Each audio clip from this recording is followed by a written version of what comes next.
Thanks for coming out tonight. My name is Sadie Urban. I'm the events coordinator here at the Kickapoo Valley Reserve. This talk tonight is part of a year-long lecture series called Driftless Dialogue.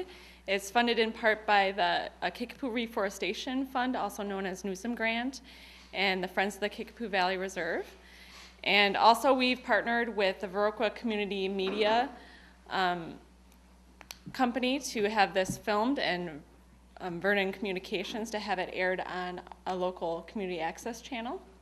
Tonight we have Dr. David Drake. He's an associate professor of forest and wildlife ecology at UW-Madison, and he's here to talk about some birding and habitat surveys that have taken place on the reserve, and also kind of the results of those surveys and how they impact the public and the resource that has kind of come about because of it. So I'd like to introduce David Drake.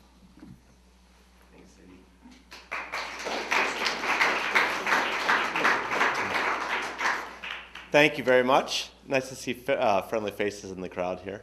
I really appreciate coming down here. I love this part of the state. This is one of my favorite parts of the state, even though I'm in Madison, or the Madison area. I grew up a good part of my life out east, and one of the places I grew up is in Virginia and North Carolina. And this area down here reminds me of a micro version of the Appalachian Mountains and the Great Blue Ridge Parkway out there and things like that. So it's always a joy to come back here. And I'm going to talk about a project that has occurred. It was actually established in 1997. And even though I'm the public face of it this evening, I didn't do any of the work here. So I'm going to acknowledge the person who actually did the work here a little bit later on in the presentation. But we're going to talk about a project that occurred here to inventory birds within the Kickapoo Valley Reserve. And it is a really, as you're going to find out, it is a very, very wealthy place for birds to be. And it's a great place for birds to be. So we're going to also, roughly 165 birds or so have been identified here in the Kickapoo Reserve. And we're going to go through every single one painstakingly tonight. So just get ready to stick it out. And kids, if you need to sleep on your dad's shoulder, you go ahead and do that. All right? So I thought we'd go through a little bit of a bird identification thing as we go. And I've got a bunch of bird pictures here. So we'll just start out with each slide. We'll talk about different birds that are found here in the reserve and kind of identify them in a variety of different ways. So can everybody see this, or would you like the front lights to be out a little bit?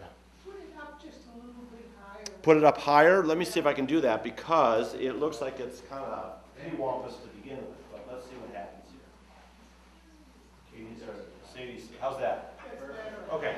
And can everybody see it okay? Yeah. All right.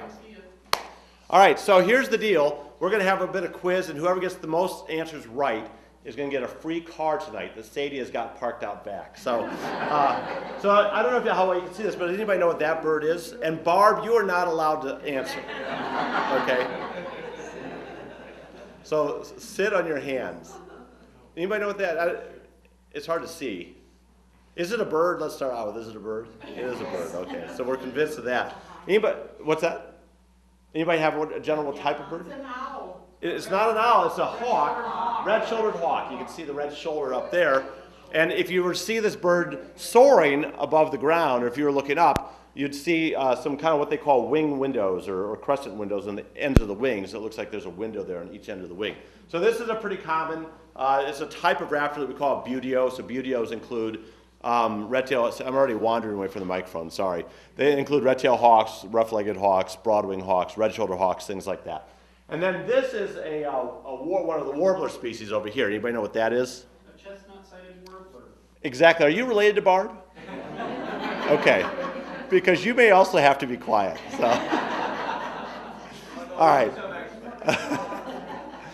And that is a chestnut-sided warbler. So it's what we call a neotropical migrant. It's out of our area during the wintertime, comes back to our area to breed. And one of the reasons it migrates out of our area, as do all the warblers, is because they're insectivores. They eat a lot of insects, and obviously that food source is not here in the winter. And in addition to it being a beautiful bird, it's a relatively easy bird to identify by its song. Its song is, please, please, pleased to meet ya. Please, please, pleased to meet ya. And you'll hear that pretty commonly if you're out in the woods. All right. So with that being said, I'm guessing that all of you at least are familiar with the Kickapoo Valley Reserve, because you wouldn't be here tonight, but it's roughly an 8,600 acre area, predominantly forested, obviously, but it's got a lot of wetlands and it's got some open areas and shrub and things like that. And it has, because of the biological significance of the Kickapoo Valley Reserve, it's been signified or indicated as a national natural landmark, which is a kind of a global indication, but in the United States, the National Park Service is the one that kind of controls the national landmark. And they designate this for places that have geological and biological significance, as does the Kickapoo Valley Reserve. And then more importantly for our purposes tonight, it is also an important bird area, and this is another global designation. In the United States, the Audubon Society controls the IBAs, or important bird areas. And there's a series of criteria you have to meet in order to be awarded an important bird area, and clearly Kickapoo Valley Reserve does as well. And again, you're going to see as we go through the talk tonight that why this is such an important area from a birding standpoint. All right, so this is where our story begins. Yes, I didn't know if Barb was going to be here tonight, so I put a picture of her up here, but we could maybe have her come up, the real thing, and stand here for a minute. And so Barb, why don't you do that? All right, and Barb, why don't you take over? I'm going to go sit down. So, all right, so the story begins in 1997. Well, I thought you were going to stay up here, Barb. No, that's okay. The story begins in 1997. I actually started at the University of Wisconsin in 2005. Some of my predecessors in the Department of what was then called Wildlife Ecology were contacted by the Kickapoo Valley Reserve, and they applied for a NUSM grant, or a Kickapoo Valley Reforestation Grant. And they received this grant to do a bird inventory here at Kickapoo Valley Reserve to essentially establish a baseline. Well, in 1997, Barb was hired to do the birding. And so she established a bunch of point counts throughout the Kickapoo Valley Reserve. And I was just asking Barb tonight how many there were, because I forgot exactly how many there were. And Barb, it turns out, forgot exactly how many there were too. But we think there was over 60 point counts. And so essentially what it is Barb established a count or an area within every habitat type in the Kickapoo Valley Reserve. In some places, she, within a habitat type, if it was large enough, she established multiple point counts. And she would go out there, and did you do 10-minute point counts? So this is a standard methodology. A birder such as Barb will go out to that point count location, typically during the breeding season, because that's when the birds are calling, the males specifically are calling, and that's when you've got the best opportunity to identify the bird, primarily by sound, although you could see them by sight if there's not too much foliage on the trees at that time. So Barb went out, and for 10 minutes at a time at each point count, she would go and she would just sit or stand silently, and she would record every bird that she either saw or heard. And then she would go on to the next point count. And so in 1997, they did this survey using Barb, and they established a brochure. And then in 2005, by the time I got to UW, my predecessors had both either retired or moved on to another job. And so I got contacted by Marcy, and she said, would you be interested in helping us replicate that survey? So in 2007, we applied for another NUSM grant, and we received the grant, and that's what funded Barb's salary for her to go out and replicate that survey in 2007. And so from that survey, we established or developed this little brochure here. And on this brochure, it's got just some information about kind of a summary of the Kickapoo Valley Reserve and the different habitat types and birds that we found and things like that. It's got a checklist of all the birds that have been identified here at the Kickapoo Valley Reserve. And then it also has a map of some of the land cover types as well. So that's one of the things, but the other thing, I'm going to just step out of this for just a second here. The other thing that we developed in 2005, which was kind of an evolution of the 1997 product, is working with people here at the reserve and, whoops, wrong one. And we also had people from Department of Administration come down. We developed a website, and on that website, essentially, it talks about the website that we developed, the references for it, how it was developed generally, and things like that. But more importantly, what we developed is this. So every single bird that has been found located at Kickapoo Valley Reserve is now electronically up here. And so you could just go to, for example, let's go to the northern flicker. You can just click on that, and up comes a picture of the flicker, as well as identification information, habitat information, and any additional information, just so some general interesting facts about each bird that have been identified here. And then also,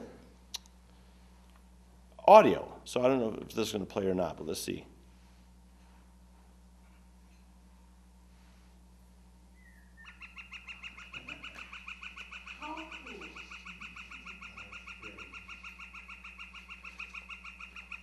So everybody know what a flicker sounds like now?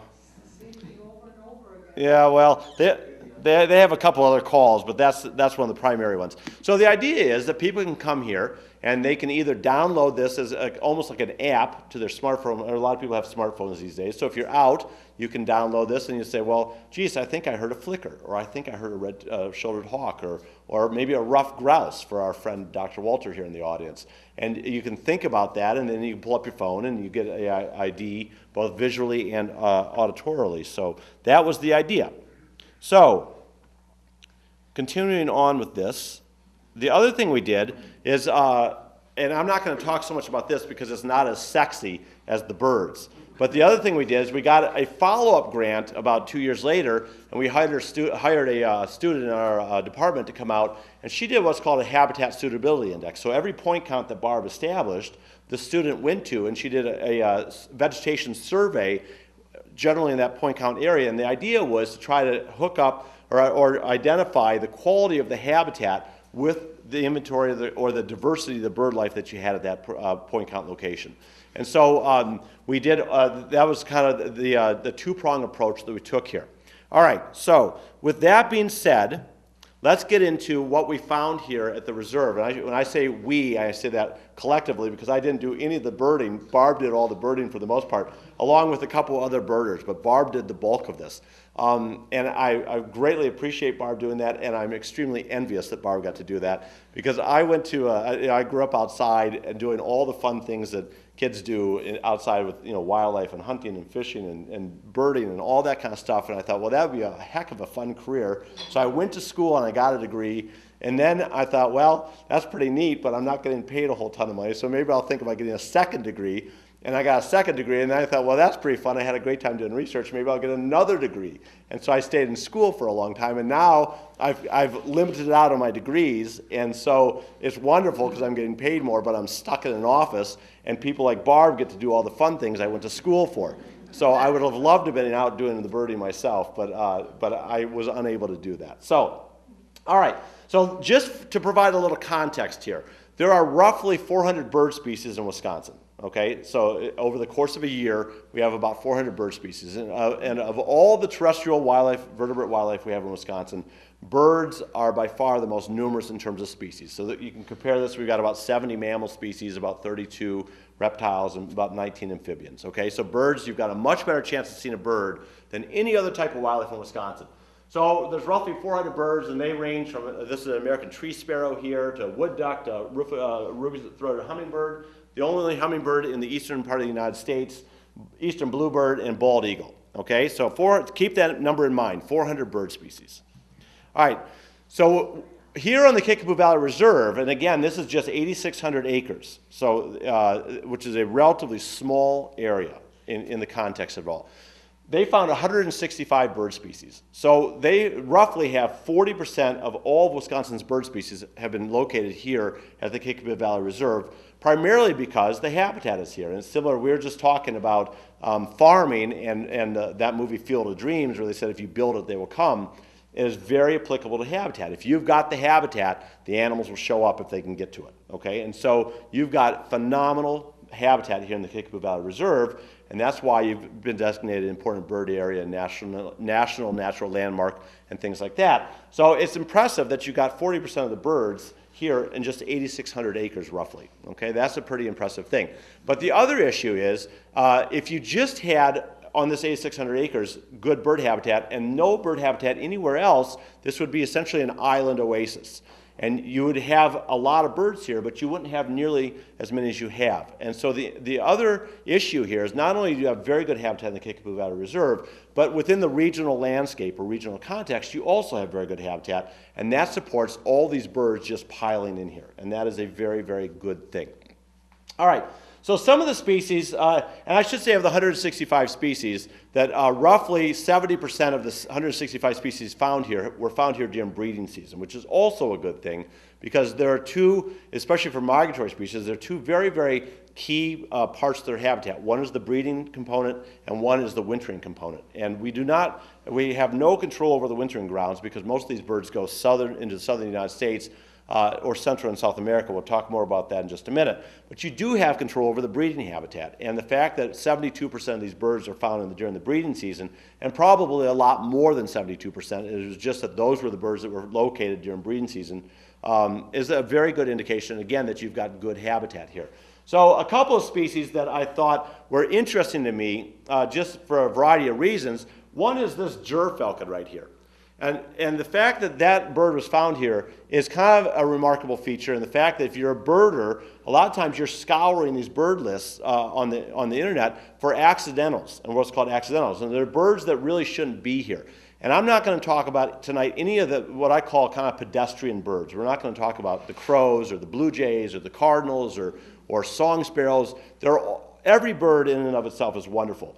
But if you're a birder, what you're looking for are those birds that you normally don't find within the range of where you are. And the gerfalcon is certainly one of those species. So if whoever found that bird really had a nice treat that day, because gerfalcons are thousands of miles north of us, and they should not even be this far south. And typically the gerfalcons that come this far south are immatures, but they are typically found up in the tundra and from the tree line north under the tundra. So that's a pretty neat find. And a couple of things about the gerfalcon.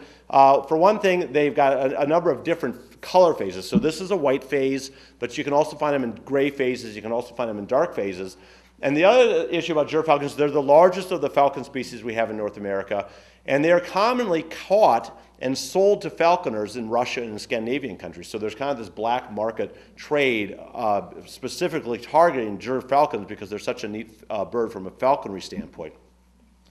I've got the northern bobwhite quail up there, and the only reason I put that there is because they are kind of an unusual bird that, there's really, Scott, I don't know, there's probably, I'm going to refer to my friend Dr. Walter back here, who's the upland game biologist for the DNR and used to teach at Richmond Center.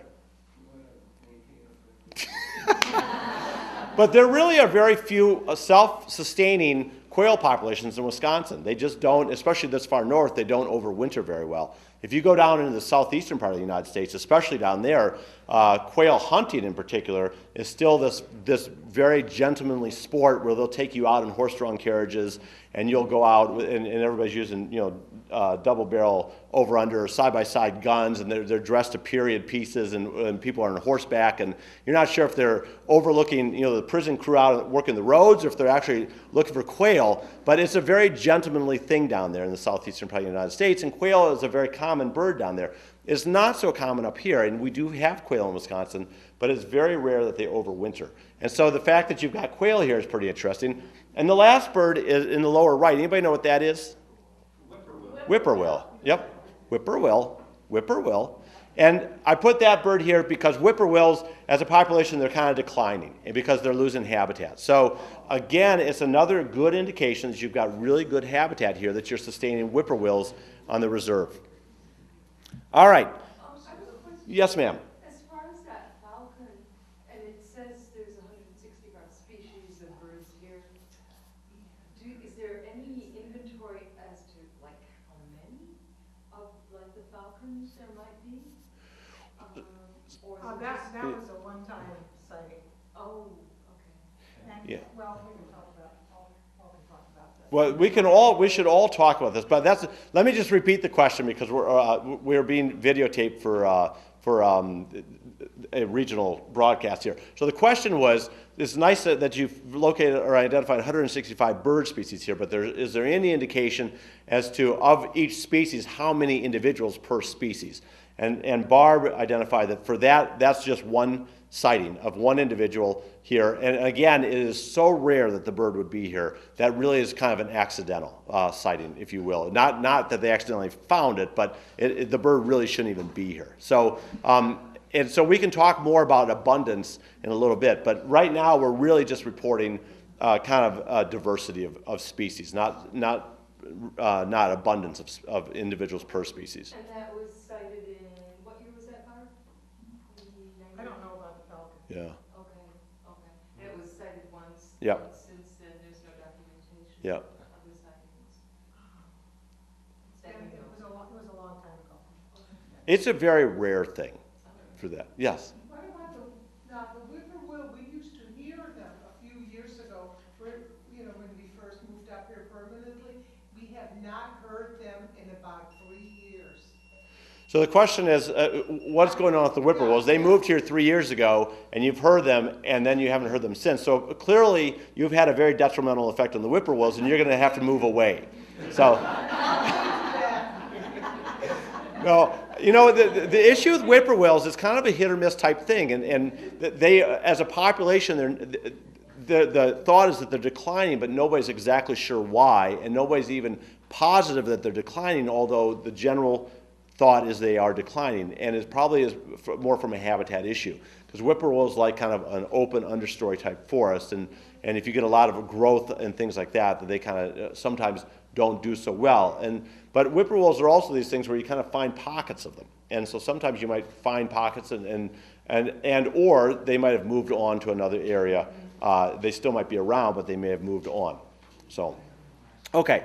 So here's kind of my philosophy tonight, or my strategy for tonight. There's a bunch of different ways to parse out bird data, and so what we're going to talk about tonight is just different ways to do that. And we've talked about the fact that there's 165 birds here. So now, of those 165 species in the Kickapoo Valley Reserve, and keep in mind we've got 400 birds statewide. Roughly 85% of those 400 birds, so a little over 400 of those bird species, they actually migrate out of our area and are not here during the wintertime. So 15% of the 400 birds are resident species, okay? So of the 165 birds, 116 are migratory species. So roughly 70% of the species that were found here are migratory species. So they're not even here during the winter. They leave. They go someplace else, go south. Then 49 species, roughly 30% of the species, are resident species. Okay, so they're here year-round, and they stay here year-round. They're not interested in moving anywhere else. So they're and usually once they establish their territory or their home range area, they will stay within that home range for their life. So if you have I don't know if you've got a song sparrow here in Kickapoo Valley Reserve, the bird probably was born here and it's probably going to die here. Okay. So of the species that you've got, migratory species, just as an example, up there in the top is an eastern meadowlark, which hopefully will be coming back here pretty soon. Listen for their song, Spring of the Year, Spring of the Year. And then you've got scarlet tanager down here, which is a really beautiful, that's the male. The female looks almost kind of an olive drab, greenish yellowish. She looks not at all color-wise as the male does. Then you've got a hairy woodpecker. So the tanager and the meadowlark are migratory species. The hairy woodpecker and the golden crowned kinglet here are resident species. And the woodpecker, that's a very, very common woodpecker, but of the two species that look almost alike, the hairy and the downy is more common than the hairy. And the way you typically would identify the two, or discern the two, is the length of the bill on the hairy woodpecker is roughly the length of the head of the hairy, from the front to the back. The length of the bill on the downy is roughly half the length of the head. Okay, so that's what you kind of look for to determine, do I have a hairy or a downy? And then, of course, you can listen for their song as well, and the songs are different and relatively easy to tell apart. So, and then the golden crowned kinglets are just these small little kind of thingamajig birds that just hop around. And a lot of times you see that golden crown that kind of striped down the center of the head. A lot of times you don't see that. That's kind of a breeding adornment. And when the animal is kind of turned on, so to speak, in the spring, he will show his crown, and that kind of says, hey, maybe it's time that you and I kind of hook up and we'll perpetuate the species. All right. So another way to look at birds here are how common are they? And so we've got state endangered and state threatened species here on this property. And again, this is just another indication you've got good habitat, that you're supporting rare species here. So we've got two state endangered species, and one of those two is the federally endangered peregrine falcon. Okay, and so this is great habitat here for the peregrine falcons. The peregrine falcons have a really interesting story because they've come through that issue with, as did a lot of raptors, through the DDT era, when you had this what's called biomagnification, that the peregrine falcons are eating animals further down the food chain, and as they eat those animals, that DDT accumulated in the bird's body, and then eventually as they go to nest, that the DDT thinned the eggshells, and when the mom went to incubate the nest, she crushed the eggs. And so because of that, for a number of raptor species, it wasn't just peregrine falcons, but osprey and eagles and things like that, that those species were kind of on a decline for a while because they weren't perpetuating the species through reproduction. So the peregrine falcon is really neat to see it here, and this is great habitat for peregrine falcons. They really like kind of rocky face cliff areas, and they kind of hang out on those cliffs. They nest on those cliffs, and it also gives them a really good perch from which they can swoop down, and peregrine falcons eat other birds primarily, and they eat them on the wing. And so peregrine falcons are the fastest bird species in the world, and when they go into a dive or what's called a stoop, they've been, depending on who you want to believe, they've been recorded going as fast as 175 miles an hour all the way up to over 200 miles an hour. So could you imagine you're just a pigeon flying along, and all of a sudden, whoop, and then you're just a feather puff in the air, and that's it. One really interesting thing about peregrine falcons, we are very far away from urbanized area here, but one of the really interesting things about peregrine falcons and how adaptable wildlife species are is one of the things that's bringing peregrine falcons back is obviously we got rid of DDT here in the United States, but peregrine falcons have also adapted very well to living in cities that have tall skyscrapers and have bridges, because those tall skyscrapers assimilate a rocky cliff face, and they hang out on the ledges of those tall skyscrapers, and a lot of times you'll have what's called a hack box, which is an artificial nesting box, and peregrine falcons will go into that nest box, and they'll raise their young in the nest box. And so if you go to Milwaukee, they've got a hack box on, I think, the M&T Bank building, for example, in Pillsbury building in Minneapolis. Other places where they've got these tall skyscrapers, you've got peregrine falcons now in the city, because not only do that skyscraper assimilates their natural habitat, but what else do you have in the city? You've got a ton of birds there. Pigeons and starlings and house sparrows and all sorts of other, and it's essentially the same thing as you and I driving through the drive-thru at McDonald's. That city offers like a buffet for the peregrine falcons, and it's a pretty nice deal. So the other thing, so that's the other state endangered species is the worm-eating warbler. We'll get to that in a little bit. But there's also 8 state threatened species. One is the Henslow sparrow down there in the lower right corner. And the Henslow sparrow is a migratory bird, so you'll be coming back up here pretty soon. And it's more of an open grassland-associated type bird, or a shrubby type, kind of brushy grassland open type habitat bird. And then this is a hooded warbler right here. It is another one of the warbler species. Absolutely beautiful birds, both of them. A lot of the birds that are either declining in population and may not be endangered or threatened, or birds that are endangered or threatened, the primary cause of decline is habitat loss or habitat modification, but there are some other issues with pesticide use where they're reducing the amount of food available and things of that nature. But most of it is habitat loss. And especially with things like grassland birds like the Henslow sparrow, because grasslands are getting plowed over or converted for development or whatever, that as a group of grassland birds, that guild, if you will, is kind of on a decline as a general group of birds. All right, another way to look at these birds is just in kind of a guild type way, or groups of types of birds. So here's kind of the accounting in a different way. So there were 8 waterfowl species found here: tundra swans, Canada geese, the hooded merganser that's up there, northern shoveler, mallard, things like that. There are 15 wading birds. So the bird in the lower right-hand corner, anybody know what that is? And Barb, you can't say again. Yeah, it is a bittern, but what kind, you know? You've got two choices. It's an American bittern or a lease bittern. You want to flip a coin? American. Yes, how do you know that? Peterson Field guy.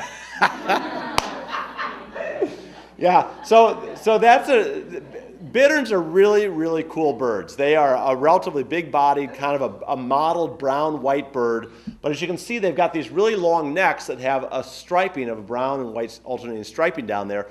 And one of the things they do when they're either hunting and or they get scared or startled and they're trying to hide is they hang out in the marsh reeds. and they will stand there with their neck straight up, pretending to be a reed. And that's what that bird's doing. And then, I'm going to step away from the mic for just a second.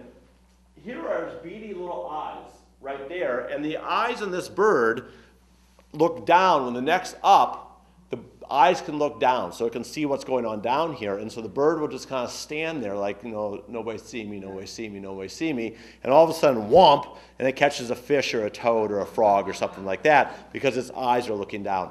And so they are really, really cool birds, and you don't see them a lot because they do blend in so well, and they're a relatively secretive bird, but you can hear them a lot of times, and the way it's described that you hear them is kind of pump-lunk, pump-lunk, but it's, you know, the old-fashioned water wells you had to pump.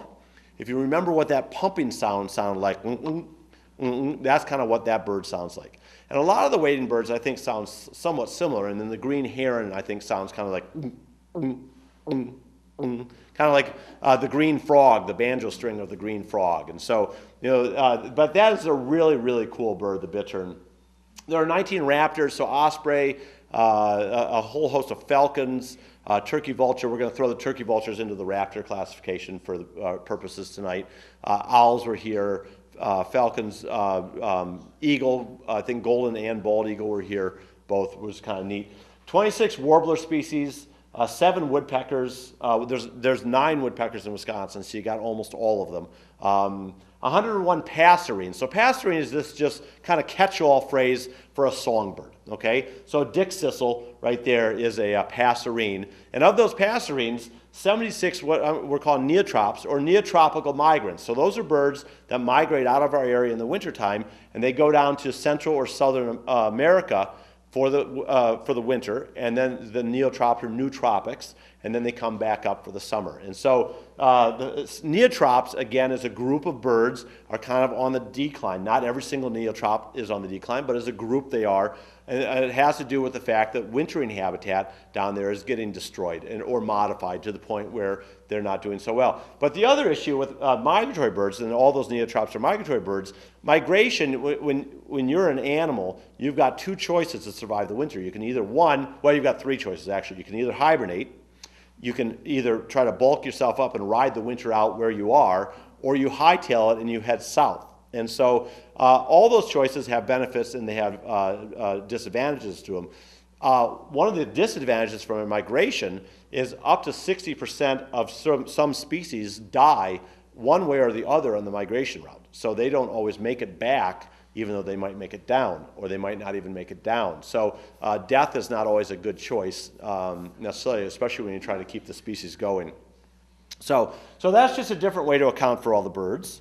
And then the other thing is, we had 14 game species here on the reserve here. And so for my very good friend Scott, I was hoping you'd be here. I put the turkey up there, the ringneck pheasant, ducks, so there's a lot of waterfowl or game species. The pheasant and turkey are some examples of the game species. And I will say the pheasant should not even be here. It's a non-native bird species.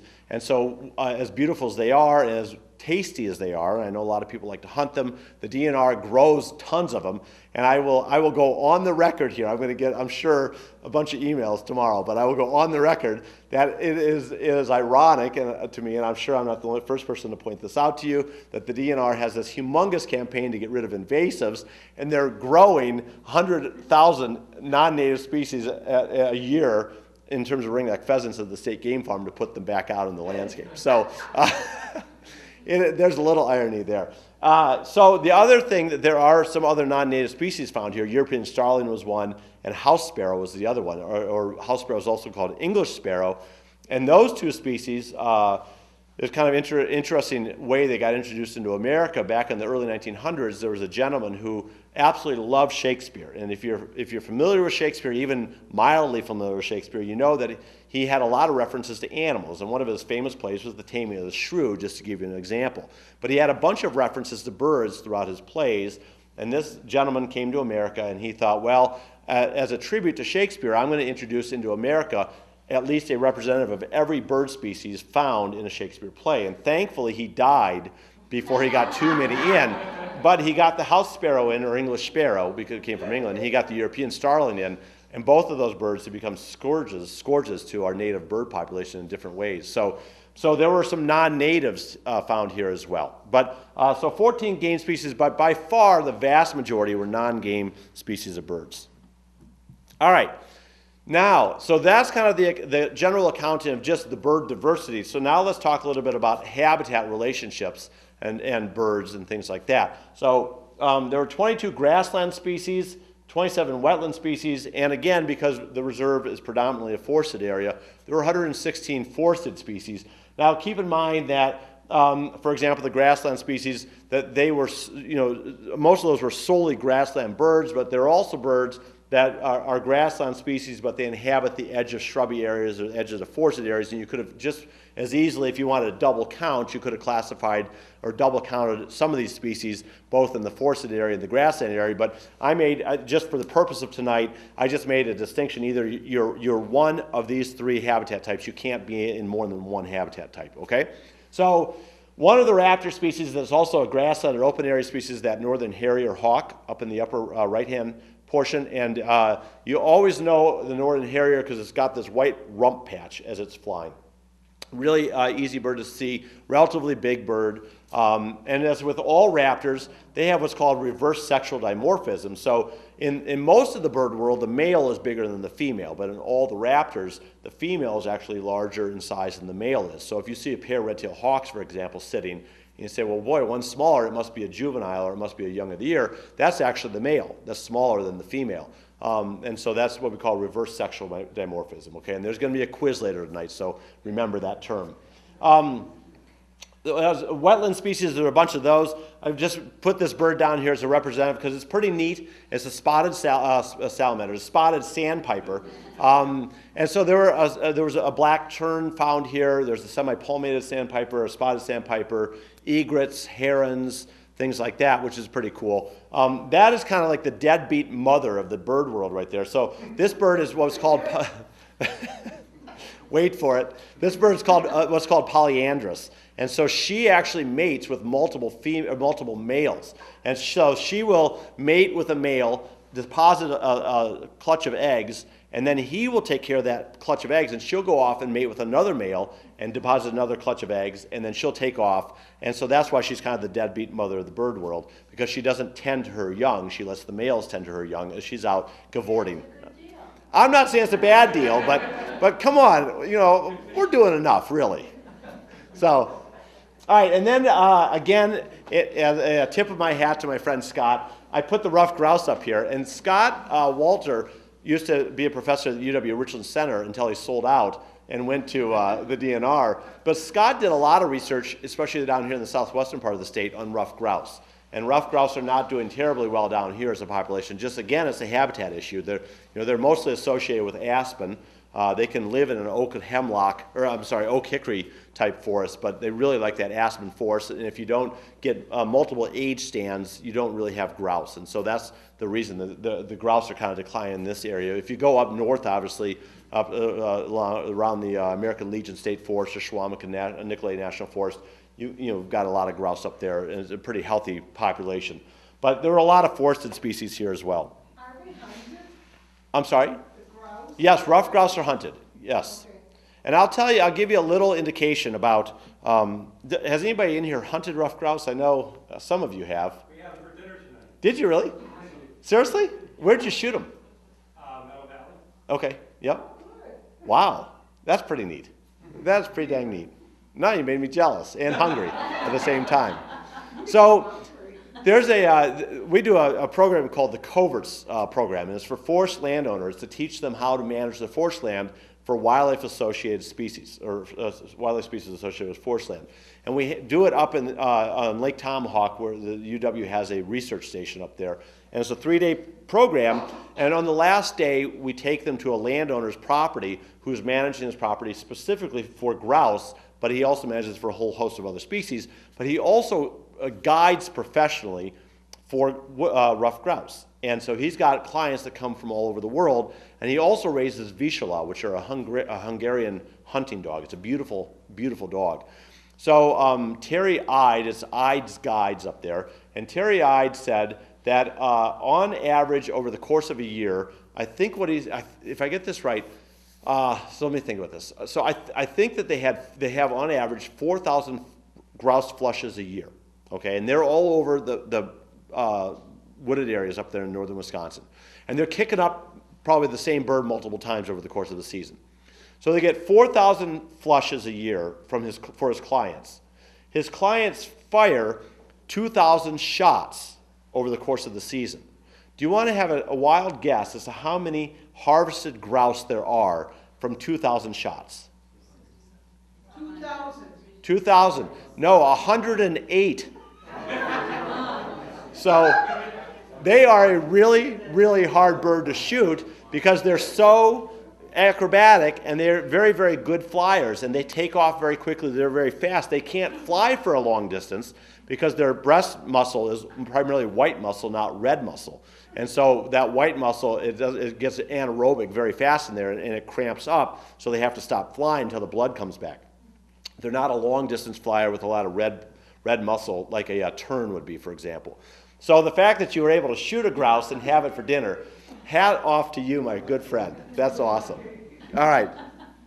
But that bird is relatively secretive, but you hear it all the time. And it sounds like teacher, teacher, teacher, teacher, teacher. It says the word teacher, and it gets louder and quicker as it repeats that word. And so you'll hear them when you go out into the woods in the summertime, you'll hear them all the time, but you don't really see them. And they're called ovenbirds because even though you'll hear them up in kind of the mid to upper canopy of the forest, that they actually nest on the ground, and they build a mound of leaves and soil that resembles a Dutch oven. And that's why they're called an ovenbird. So that's kind of a neat bird there. The Acadian flycatcher is the bird up in the upper left. There's a number of flycatchers that were found here: olive-sided flycatcher, least flycatcher, I think willow flycatcher was one, Acadian. And all the flycatcher species they're called flycatchers because they catch flies or flying insects. But they're really neat birds. They perch, they'll fly out, catch something, and they'll come right back to that perch, the same perch a lot of times. And so they're neat birds. That bird, again, as an interior forest species, is not doing so well because we're losing a lot of interior forest land. It's getting chewed up, either for forest issues or development issues or whatever the case might be. So that's kind of a neat bird. And that bird, it sounds like it's saying pizza, or pizza. Pizza is kind of what you listen for. So, and I'm not very good at this, so I'm trying to entertain you as well. All right, and then the other thing, the bird down here is the worm-eating warbler. And that's our second state endangered species that's found here at Kickapoo Valley Reserve. And the interesting thing about that bird is it should be relatively further south. So the fact that it's kind of up here is interesting because if you look at a bird book, its range is not even in Wisconsin. So it's neat that it's here. And you can have a debate as to whether or not you call these worms. They eat caterpillars, but they don't eat worms. So their name, worm-eating warbler, is kind of a misnomer, a little bit of a misnomer. And Barb, if you will refresh my memory on the worm-eating warbler, I think the call is kind of just one monotone, like zray, zray, zray, zray, z. No, this is a trill like a chipping sparrow. Okay. All right. Good. Thank you, Barb. I'm going to go back and double check that to make sure you're not lying to me. All right. Another way to look this up from a habitat standpoint is kind of a pine hardwood species. You have a lot of kind of a pine hardwood or evergreen hardwood mix here. And so you've got a lot of different birds associated with that. The one up there in the upper right is the black-throated green warbler. And a lot of times you'll hear these birds going z, z, z, zoo, zoo, z, or z, z, z, z, zoo, zoo, z, z, z, zoo, zoo, z. And so they're a very, very loud bird. This bird here at the fiery orange patch is a Blackburnian warbler, which is just a gorgeous bird as well. And those birds are associated primarily, or I shouldn't say primarily, but they're associated more heavily with hemlock. And so that's kind of a neat thing that you see them a lot. And then that's a blue-headed vireo, although I grew up knowing them as solitary vireos, but blue-headed vireo right there. And there's a number of vireo species. Red-eyed vireo, I think, was found here. Blue-headed was found here. I think Philadelphia was found here. Yeah, but they're here, right, but they were found here on the property. And so all the vireos, they have kind of a hooked bill. The upper bill hooks at the very end over the lower bill, and it resembles a bit of a shrike type bill. And they either have spectacles like that bird has, you see those white spectacles, or they've got a distinct line kind of through where their eye is. Like a red-eyed vireo will have a red eye, but it'll have kind of a line of white feathers right across the eye kind of thing. So that's kind of neat that you had all those birds here. And then you have edge species. So these are birds that kind of hang out where the forest meets a shrubby area, or the shrubby area meets a grassy area, and things like that. So these are edge species birds. And typically, you have a lot of edge species birds because you have so much edge. Anytime you fragment the habitat so that you want to develop it, or maybe you might have, let's say you've got 100 acres of red pine, and you harvest 50 of those acres in kind of a shelter wood cut, and then you've got a different age class, but all of red pine, where those age classes meet, that's a vegetated edge. And so anytime you have edges, either vegetation difference, vegetation, or age class differences in vegetation, you have edges. And so you've got a lot of edges, and edge species are not terribly uncommon birds, but some of the species here, the indigo bunting is this bird right here, a really, really neat bird. The brown thrasher is kind of a fun bird right there. The brown thrasher, if you've ever seen it feed, it's in the kind of leaf litter, and it just jumps back and forth and backs and forth, and it's kind of trying to uncover insects there. The other thing with brown thrashers, similar to catbirds and also mockingbirds, is they've been known to have as many as 1,100 different types of songs. So they have a tremendous variation in their song, and one of the ways that you differentiate them, so a catbird, you'll repeat the song once, a thrasher repeats the same phrase or song twice, and a mockingbird typically repeats the same phrase or song 3 times or more before moving on to another phrase. And so if you hear something, just sit there and count and say, was it twice or 3 times or single, and that will determine which of the mimics you're dealing with. And then this is the eastern towhee, or the rufous-eyed towhee, up in the upper right-hand corner. And that's another neat bird, a very secretive bird. They kind of hang out on the ground, but in kind of the mid-canopy area as well. And their song is drink, drink, drink your tea, drink your tea. So they're kind of a neat bird out there as well. I hope you're getting a kick out of this, because I'm not doing this for anybody else. All right. And I'm going to need the video after this. So, all right, so open habitat species, so birds that are more in a grassland or a prairie type area. You might have some brushy areas around there as well. But one is the clay-colored sparrow up there in the upper right-hand corner. And that clay-colored sparrow kind of sounds like an insect. It eats insects. It sounds kind of like zzz, I don't sound like an insect, but it sounds like a bit of an insect. And so a bobolink right here is in the lower left, and then a common nighthawk right there in the lower right. And all these birds, generally as a kind of a guild, grassland birds or birds that are associated with grassland open type habitats are not doing terribly well, again, because their habitat is getting converted either to agriculture or it's getting converted to development.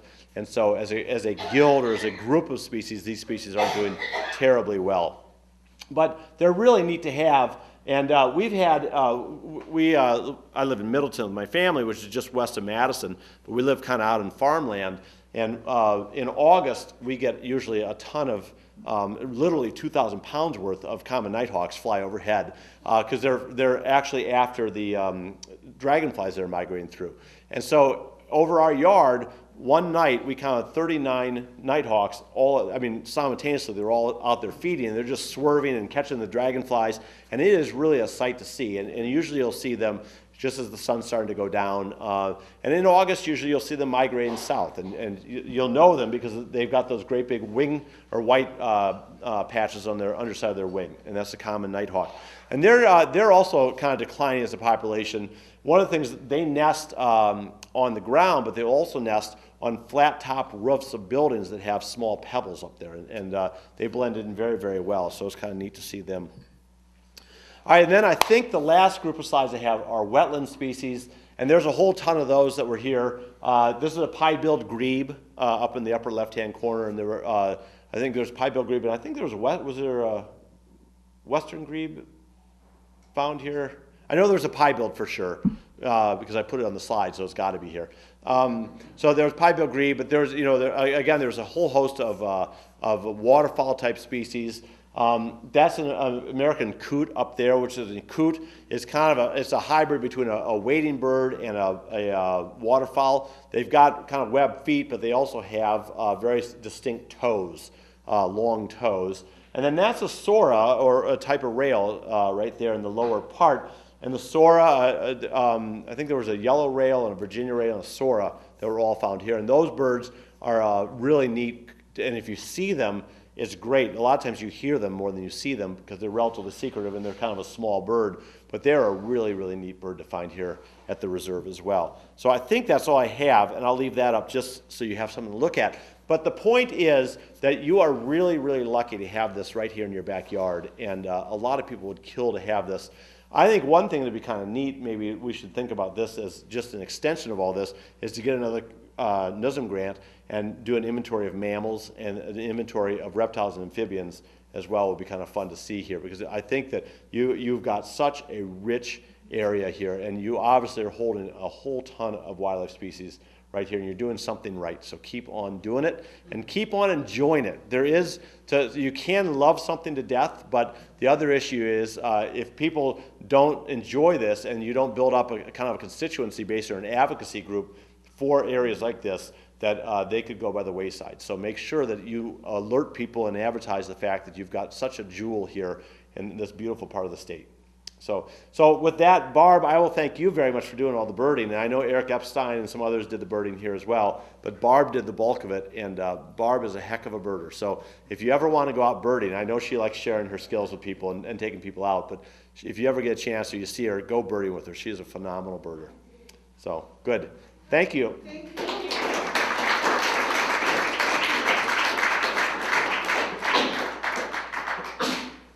Perfect blend of education and entertainment, so it's awesome.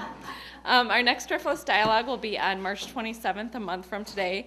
Ryan O'Connor, ecologist and inventory coordinator with the Wisconsin DNR, will be here to talk about rare plant species and also invasives. So that'll be an interesting topic. He's going to talk about our forested lands and why certain plant species grow where they do. I'd like to hear him imitate what an invasive species sounds like. I will request that. Thanks for coming. Thank you.